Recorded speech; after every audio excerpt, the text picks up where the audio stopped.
Como está? Que situações o uso de fibras pode prejudicar o funcionamento do intestino?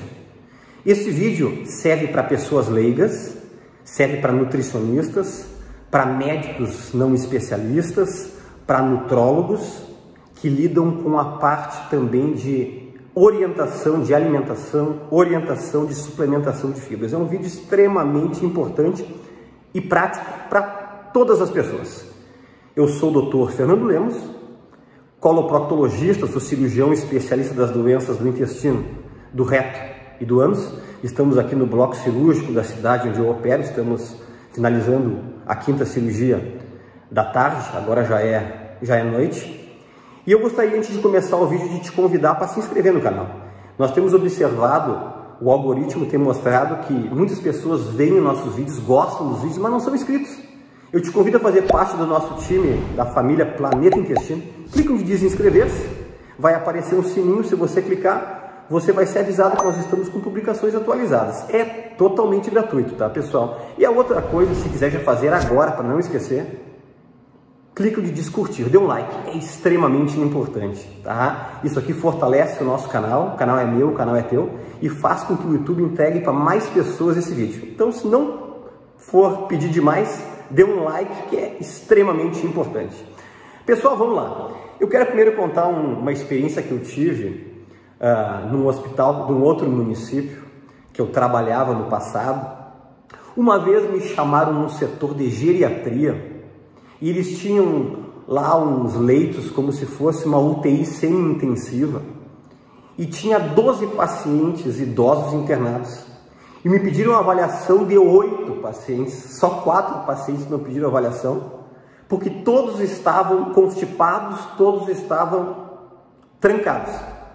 Aí eu cheguei lá, fui fazer a avaliação, e a imensa maioria daqueles pacientes acamados, que não estavam deambulando, pessoas idosas, estavam prescrito uma fibra na prescrição, como se fosse uma rotina, tá? Eu vou até citar o nome da fibra, porque eu não tenho vínculo com laboratório nenhum. Estavam usando o famoso Metamucil, que é o mesmo Plantabem, que é o mesmo Plantacil, que é o mesmo Plantagovata, tá? Prescrito, que na verdade é uma excelente fibra, não estou dizendo que não é, mas para aquela situação todos estavam com fecaloma. Eu tive que retirar a fecaloma, que são umas fezes em forma de pedra, que fica no final do reto, que em alguns casos pode causar até uma obstrução intestinal, distender o abdômen, porque fica como se fosse uma rolha, impedindo saindo das fezes, fica uma pedra, fica como se fosse cimentado a saída.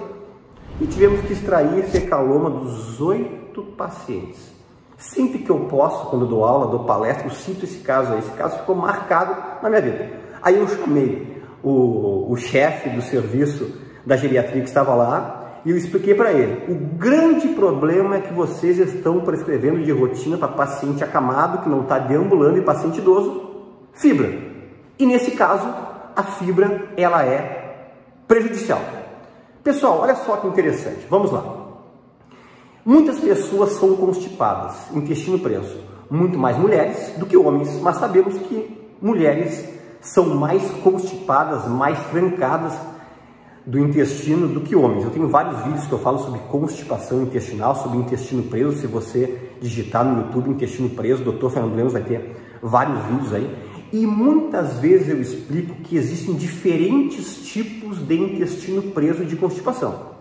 E nos casos que o intestino preso é por causa do bloqueio defecatório, se você usar fibra, vai piorar. Inclusive os pacientes chegam e dizem: doutor, hoje teve um caso de manhã, até foi o que me estimulou eu fazer esse vídeo hoje. Doutor, eu comecei com essa fibra que tal médico me passou e eu notei que a minha constipação piorou, porque o problema dele era bloqueio defecatório, ou seja, o problema é na saída do reto canal anal e ânus. Até o intestino funciona bem, mas tranca para expelir as fezes. Isso nós chamamos de bloqueio defecatório ou defecação interrompida. Então, primeiro de tudo, quando chega um paciente constipado com o intestino preso, não é sair, pessoal, abarrotando de fibra. A primeira dica que eu dou é: encaminha para um coloproctologista para nós podermos fazer uma avaliação se o problema não é o bloqueio defecatório. Como é que se avalia isso, pessoal? No próprio exame, no consultório, no exame proctológico de rotina que a gente faz, a inspeção, o toque, a anoscopia, a retossigmoidoscopia que eu faço de todos os meus pacientes na primeira consulta, muitas vezes ali eu já posso notar algumas coisas. Por exemplo, retocele, que é uma hérnia do reto em direção à parte vaginal. Em mulheres pós-menopausa é muito comum. É muito comum também isso em mulheres multíparas que tiveram vários filhos. Tá? Outra coisa chama-se intussuscepção reto-anal, que na verdade é um prolapso mucoso do reto sobre ele mesmo, ainda não prolabou para a parte de fora do ânus. Na verdade, quando a pessoa faz uma força, esse reto desce e faz como se fosse um bloqueio para as fezes não conseguir sair. Sai um pouco, o resto das fezes ficam para dentro. Isso nós chamamos de intussuscepção reto-anal. Existe também uma coisa chamada sigmoidocele, que é uma angulação de uma parte do intestino grosso chamado sigmoide, que pode ser angular também com o passar dos anos, ou mulheres que foram muito constipadas ao longo da vida. Outra coisa chama-se enterocele, que é uma angulação, uma descida do intestino delgado em direção à pelve, que é a parte bem baixa do abdômen. É bem comum em mulheres que já tiraram também o seu útero, histerectomia. Aí tira o útero sai de lá globoso e não pode ficar aquela cavidade vazia. Aí muitas vezes o intestino cai ali para dentro e causa essa enterocele. E isso que eu citei, olha só, tem alguns exemplos, ó, retocele, sigmoidocele, enterocele, intussuscepção reto-anal, são coisas que causam a defecação interrompida. Mas que exame que pode ser pedido para avaliar de forma mais precisa esse bloqueio defecatório? Chama-se defeco-ressonância. Na verdade é uma ressonância que vai simular a pessoa defecando após uma injeção de contraste na parte do reto. Hoje em dia tem umas ressonâncias que não precisa fazer o uso de contraste, que consegue eliminar até mesmo se tem fezes ali presentes para não dificultar a interpretação do radiologista, que vai fazer toda a movimentação dos esfíncteres, interno, externo, o músculo pubo-retal, todo o assoalho pélvico, que vai mostrar se existe esse bloqueio defecatório ou não. Então, primeiro de tudo, pessoas com bloqueio defecatório, que o problema é na saída, na eliminação das fezes, não podem usar fibras. Eu já vou dar uma dica assim, ó, antes de fazer esse exame, ou antes de passar pelo colo proctologista. Uma pessoa que é muito idosa, uma pessoa que teve muitos filhos, uma pessoa que tirou o útero, não sai prescrevendo fibra de primeira, que pode ser que tu vai mais prejudicar do que ajudar. Olha, pessoal, eu vou chutar por baixo assim, ó. Talvez uns 10, 12 casos por semana na minha clínica privada de pacientes que chegam e dizem: olha, eu estou usando uma fibra que foi prescrita e, doutor, eu estou prejudicando demais o funcionamento do meu intestino.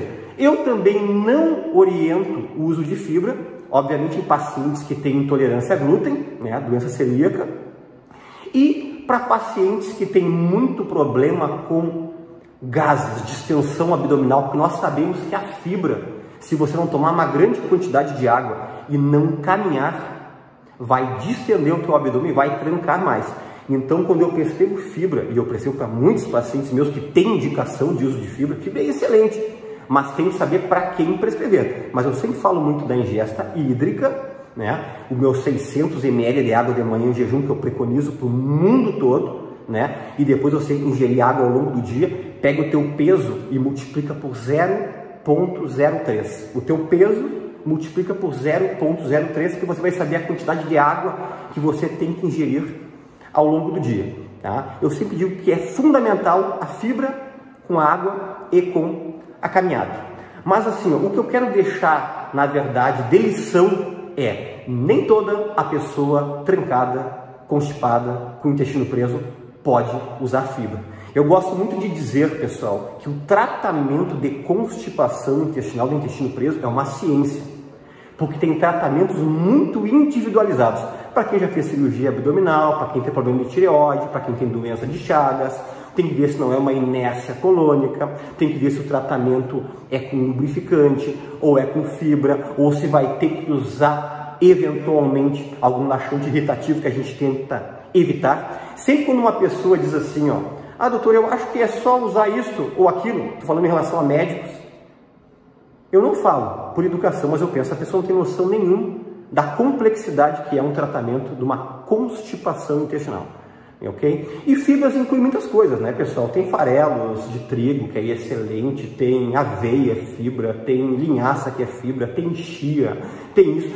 Tudo que for fibra, que geralmente é um pré-biótico, em pacientes com bloqueio defecatório, não devem ser utilizados. O resumo da obra. Tem intestino preso? Vá num coloproctologista, para ele poder fazer uma avaliação, o porquê tu és constipado, se não é, por acaso, um bloqueio defecatório. Pessoal, na descrição do vídeo aqui, tem um grupo do Telegram, que também é gratuito, se você quiser fazer parte, eu te espero lá. E uma coisa bem importante, não se esqueça disso, nós temos uma página no Instagram, chamado dr.fernandolemos, Dr.Fernandolemos. Siga lá. Eu trago dicas diferentes do que eu trago aqui no YouTube, até nós respondemos mais perguntas lá no Instagram do que no próprio YouTube. Eu te espero lá, ok? E até um próximo vídeo. E se puder, compartilhe, porque esse vídeo compartilhado vai chegar em mais pessoas e nós vamos beneficiar pessoas que estão sendo prejudicadas por uma suplementação de fibra e tem esse problema do bloqueio defecatório. Até!